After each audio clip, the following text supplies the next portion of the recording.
I'm back. I'm sorry. I had to do a part one. I'm driving. A phone call comes through. So I got cut off. So this is going to be part two of On the Fly. So I'm talking about Steve Harvey, right? So he lives in his car for a little bit. He rolls and he does a stand-up. He wins $50.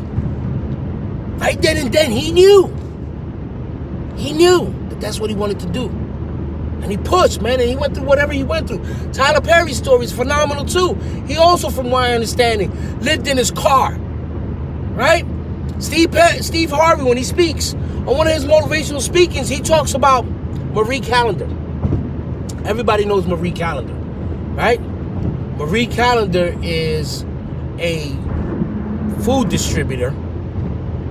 It's the little green Johns, you know what I mean? That everybody sees in the freezer department, pies and diet stuff, right? So Marie Callender's story is phenomenal too. She used to work in a deli or a burger shop or something like that. The owner was going to close down. Business was bad. She asked the owner, "Can I bring in one pie to try to sell?" So she brought the pie in, sold the pie. So much that she brought in another pie the next day. That went like this. Then she brought in 2 pies, right? People were starting to come into this burger deli place looking for her pies.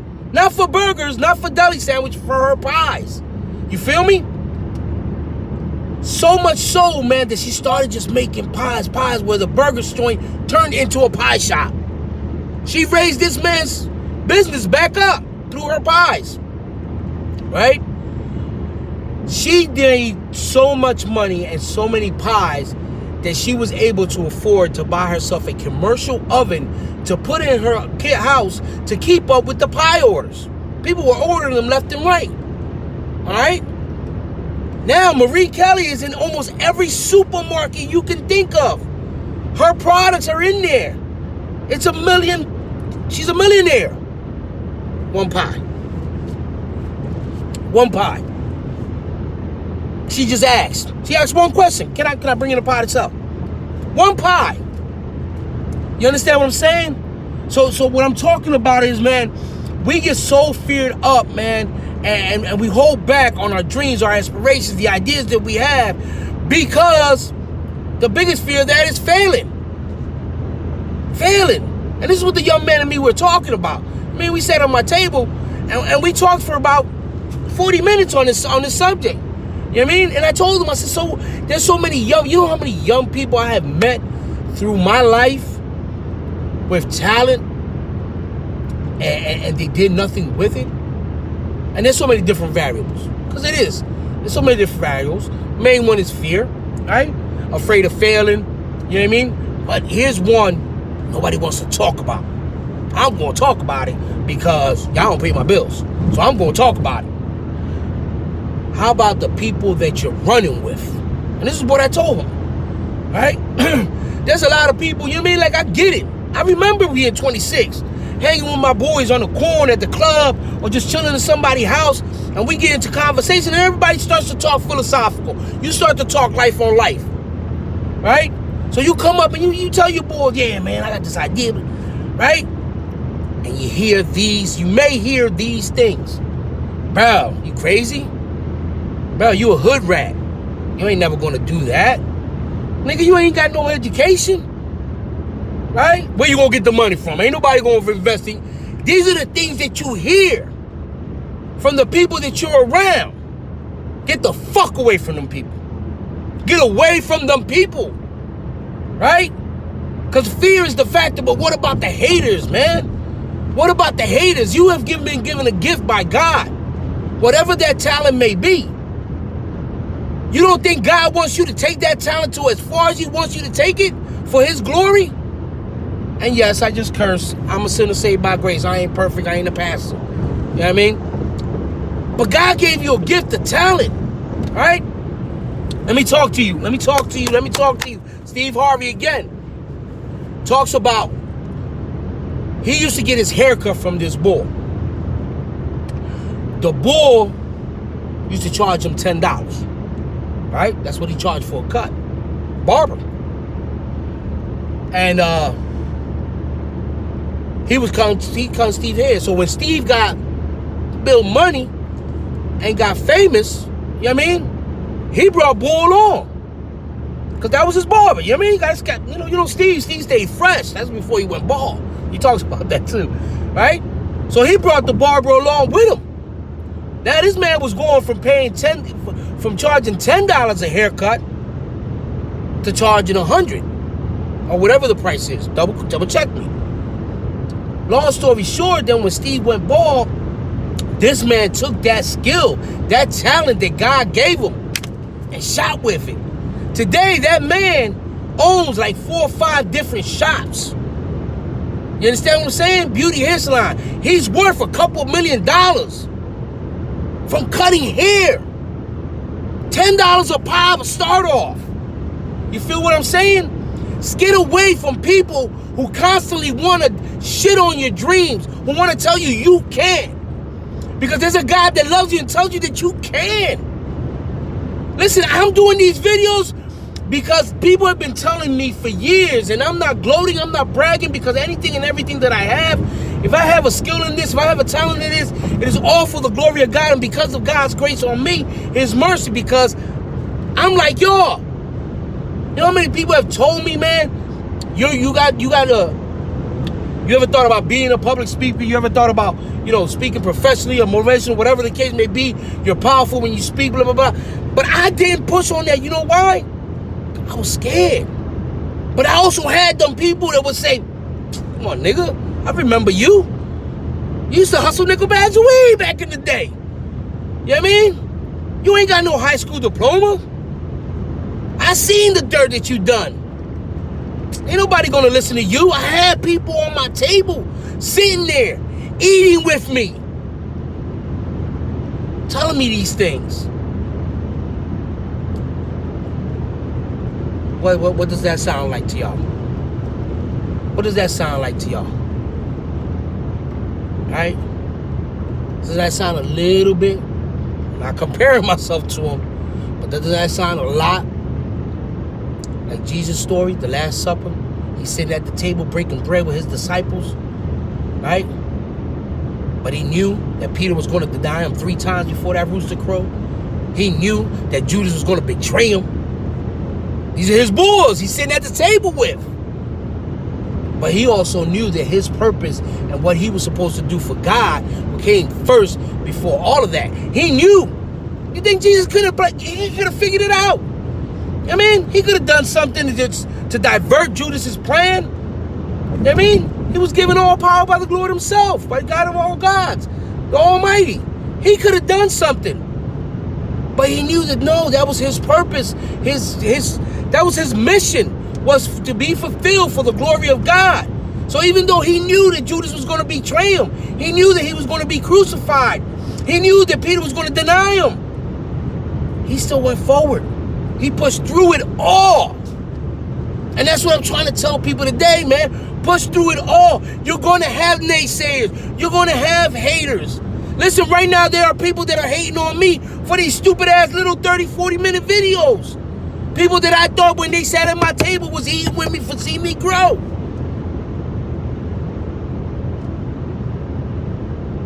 But here I am. Here I am, still speaking. Here I am, still trying to push forward. I don't know what God's going to do with this. I don't know. I'm not thinking about millions. I'm thinking about if God keeps telling me year after year, time after time, people are coming to me because God is telling me you have something and you need to use it to help someone. That's what I'm doing. What is your talent? What is your gift? Who do you have at your table? The naysayers, the haters that are telling you you can't.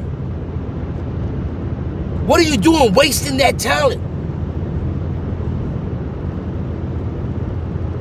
So we continue to talk, me and this young man, and like I get hyped up. My daughter was kind of salty because I was like taking all their quality time. You know how y'all young people is. I mean, but we had a great conversation and we were talking about these things, and can you imagine? This is what I told him. And this is what I don't want to do. I'm 52 years old. And I don't want to be that person. I tell my kids this all the time. You know what I mean? To wind up towards the end of your life and being 80, 90, 100, 110 years old, God willing, however long God leaves you on this earth, and thinking to yourself, what if? What if I would have done that video? What if I would have wrote that book? What if I would have wrote that song, wrote that poetry, started that business, cut that hair, mowed that lawn? Steve Harvey talks about a boy with the lawn business too. Same thing. You know what I mean? What if I would have wrote that song, wrote that play? What if I would have pushed for that business? Right? What if? I wonder how many people are in those cemeteries that their last days were consumed with that thought of what if? What if? You understand what I'm saying? And to sit there and think about how they allowed fear, naysayers, haters, the wrong people at the, sitting at their table to distract them, to pull them away, to take them away from what they had in them that was God-given, right? And then I told them, I said, it kind of sucks. Kind of sad. I don't want to be that dude, man. And like I said, I don't know where this is all going to. I don't know if God is going to use this in a major way. And it doesn't matter. It really doesn't matter at the end of the day. But I don't want to be 80, 90, 100 years old, man, ready to meet the Lord and have to explain to him why I didn't use the gift that he gave me. If this is the gift, what I'm doing now might be leading me to a different gift that he had. I don't know. You know what I mean? But if it quacks like a duck, talks like a duck, barks like a duck, then it's a damn duck. Quack, quack. You understand what I'm saying? And I don't want to be that dude, man. And I think about those people and how sad they must have been towards the end of their days, telling themselves, what if? Compared to being 80, 90, 100 and laying in your bed and thinking back on your life and thinking to yourself, oh well, yeah, I tried this business. It didn't work. It didn't make it. But I did it. Yeah, I wrote a book. It wasn't a bestseller. It wasn't on Barnes and Noble's tops. But I wrote a book. Yeah, I wrote a song. It didn't hit the billboards. But some people heard it. You know what I mean? Being 80, 90, 100 years old and telling yourself, oh well, I may not have gotten the status quo success that others may have. But when I stand before the Lord on the judgment day, and like the story that he talks about in the Bible, where they talk about the talents, how the master gave 10 talents to one worker, 10 talents to another servant, and one to another, and left them and came back, and they all did something with that talent. But that one, he took that talent. He was so afraid to lose that talent or to do something wrong with that talent that what did he do? He buried it. He buried it. And when the master came back and he asked them, and they all said, well, look, master, first guy said, look, you gave me 10. I went and did this. I invested it in a business, whatever the case may be, and I made 5 back, plus the 10. The master was happy, right? Second one, same thing. Gave him 10. He went, he did something with that talent. It's never ironic. It's not a coincidence that the word that he used in the Bible is talent, when God is talking about the talent that he's giving you, the gift that he's giving you, the gift that he's given me, the talent that he's given me. What are you doing with what I've given you? God gives everything that we need for this world to be able to live an abundant, natural, beautiful life. What are you doing with it? In 10 miles, continue on to US 322 west towards State College. Alright, so y'all know where I'm going. So the second guy, same thing, man. 10 talents. He tells him I did this with it. You know, I saved it or whatever it was. I can't remember right now. And he doubled it. And the master was happy. And then the last one, he asked him, and you, what did you do? And he told him, because of fear of losing it or angering you, I hid it. And here is the talent that you gave me. The master was upset. He was like, I gave you something to do something with, and you did nothing. Absolutely nothing. You took a talent that I gave you, and you did nothing with it. You just let it waste away. I don't want to be that dude. I don't want my children to be those people. I push my kids to do whatever they want to do as far as they can go. Listen, I'm 52 years old. I'm about to be 52 in August. Like, 52 years old. I'm on YouTube. Crazy. The range. But I'm doing it. When I'm 80 and 90, I can look back and say, all right, I wasn't Stephen Furtick. I wasn't John Gray. You know what I mean? I'm not Dr. Miles Monroe, and I ain't Steve Harvey. But I did it. And hopefully, God willing, the whole plan of it is maybe I can touch one person. One person to come closer to God. One person to open up a Bible and double check me.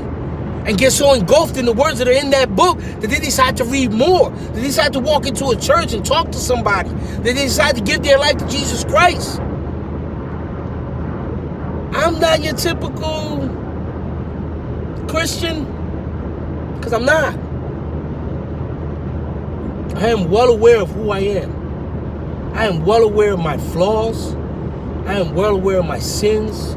I am well aware of the things that I need to continue to work on. I'm well aware of all of these things. But I'm also very, very well aware that the Lord has given me something to do something with for His glory. And this is why I do these things. This is why I do these things. I don't have a lot of views on my videos. I don't have a lot of subscribers. But I have a few that send me messages and tell me thank you. You know, that was powerful. That was something I needed to hear, or it helped me in whatever way. Boom, payment in full. Bam, check in right there. Because what I'm trying to store up, man, is up in heaven. What I got here, I ain't taking with me. This car I'm driving, it ain't going with me. This shirt, what I'm wearing on my feet, what I'm wearing on my wrist, none of that is going with me. None of that is going to be when I go up to heaven and I see the Lord. And hopefully He'll tell me, good job, come on in. Good job, come on in. Right? Because He's making a place. There's a room for me.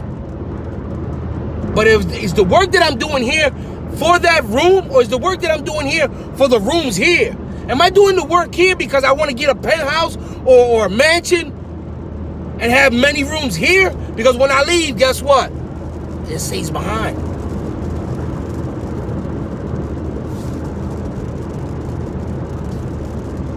You know, they say with age comes wisdom, and I believe that there's some truth to that, because there is.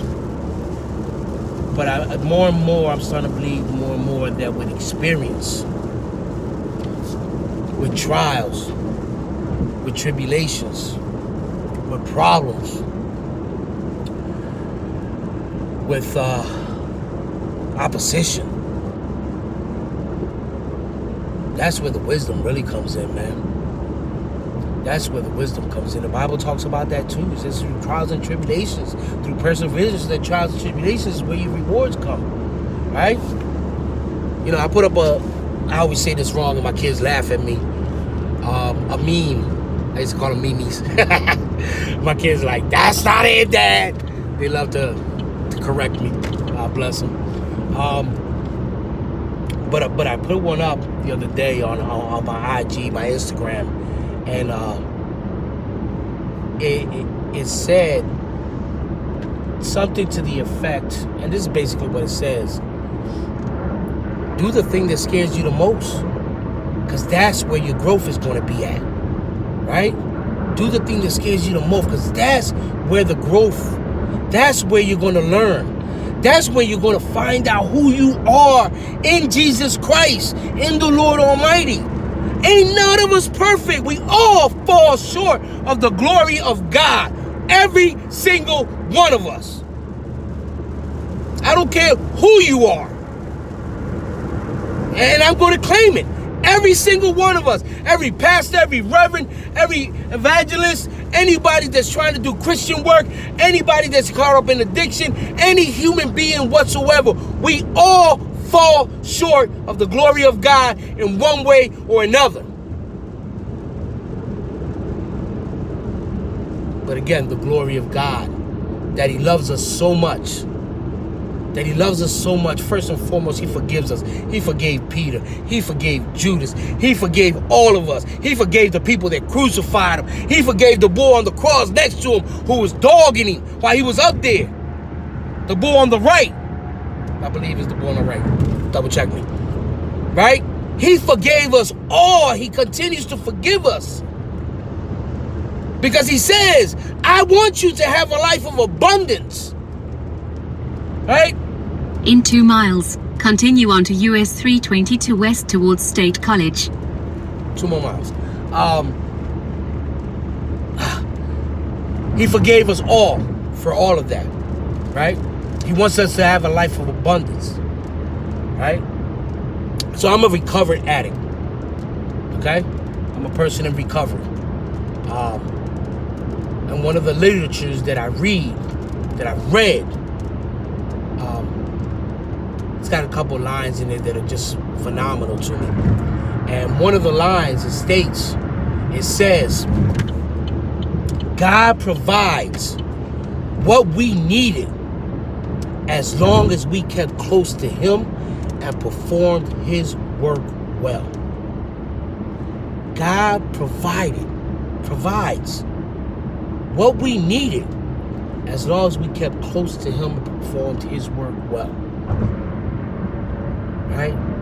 So I may never be in the range.